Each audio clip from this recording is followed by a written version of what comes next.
Hello दोस्तों, आपका मेरे चैनल धार्मिक कहानियों में स्वागत है। एक बार हनुमान जी ऋषिमुख पर्वत की एक बहुत ऊंची चोटी पर बैठे हुए थे। उसी समय भगवान श्री रामचंद्र जी सीता जी की खोज करते हुए लक्ष्मण जी के साथ ऋषिमुख पर्वत के पास पहुंचे। ऊंची चोटी पर से वानरों के राजा सुग्रीव ने उन लोगों को देखा। उसने सोचा कि ये बाली के भेजे हुए दो योद्धा हैं, जो मुझे मारने के लिए हाथ में धनुष बाण लिए चले आ रहे हैं। दूर से देखने पर ये दोनों बहुत बलवान जान पड़ते हैं। डर से घबरा कर उसने हनुमान जी से कहा, हनुमान, वह देखो, दो बहुत ही बलवान मनुष्य हाथ में धनुष बाण लिए इधर ही बड़े चले आ रहे हैं। लगता है इन्हें बाली ने मुझे मारने के लिए भेजा है। ये मुझे ही चारों ओर खोज रहे हैं। तुम तुरंत तपस्वी ब्राह्मण का रूप बना लो और इन दोनों योद्धाओं के पास जाओ तथा ये पता लगाओ कि ये कौन है और यहाँ किस लिए घूम रहे हैं। अगर कोई भय की बात जान पड़े तो मुझे वहीं से संकेत कर देना। मैं तुरंत इस पर्वत को छोड़कर कहीं और भाग जाऊंगा।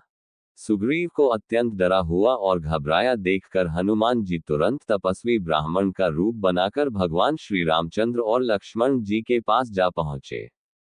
उन्होंने दोनों भाइयों को माथा झुकाकर प्रणाम करते हुए कहा, प्रभु, आप लोग कौन हैं? कहां से आए हैं? यहाँ की धरती बड़ी ही कठोर है। आप लोगों के पैर बहुत ही कोमल हैं। किस कारण से आप यहाँ घूम रहे हैं? आप लोगों की सुंदरता देखकर तो ऐसा लगता है जैसे आप ब्रह्मा, विष्णु, महेश में से कोई हो या नर और नारायण नाम के प्रसिद्ध ऋषि हो। आप अपना परिचय देकर हमारा उपकार कीजिए। हनुमान जी की मन को अच्छी लगने वाली बातें सुनकर भगवान श्री रामचंद्र जी ने अपना और लक्ष्मण का परिचय देते हुए कहा कि राक्षसों ने सीता जी का हरण कर लिया है। हम उन्हें खोजते हुए चारों ओर घूम रहे हैं।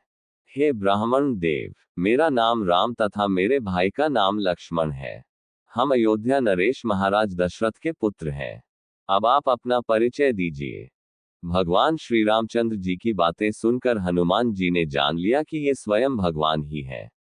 बस वह तुरंत ही उनके चरणों पर गिर पड़े।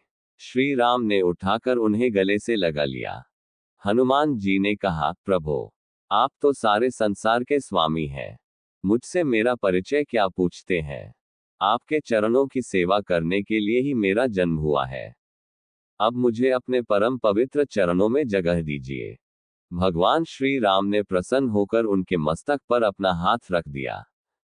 हनुमान जी ने उत्साह और प्रसन्नता से भरकर दोनों भाइयों को उठाकर कंधे पर बैठा लिया। सुग्रीव ने उनसे कहा था कि भय की कोई बात होगी तो मुझे वहीं से संकेत करना। हनुमान जी ने राम लक्ष्मण को कंधे पर बिठाया। यही सुग्रीव के लिए संकेत था कि इनसे कोई भय नहीं है। उन्हें कंधे पर बिठाए हुए ही वह सुग्रीव के पास आए और उनसे सुग्रीव का परिचय कराया।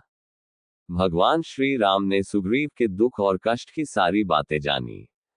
उसे अपना मित्र बनाया और दुष्ट बाली को मारकर उसे किष्किंधा का राजा बना दिया। इस प्रकार हनुमान जी की सहायता से सुग्रीव का सारा दुख दूर हो गया। ऐसी ही धार्मिक कहानियों के लिए मेरे चैनल को सब्सक्राइब करें, लाइक और शेयर करें। राधे राधे।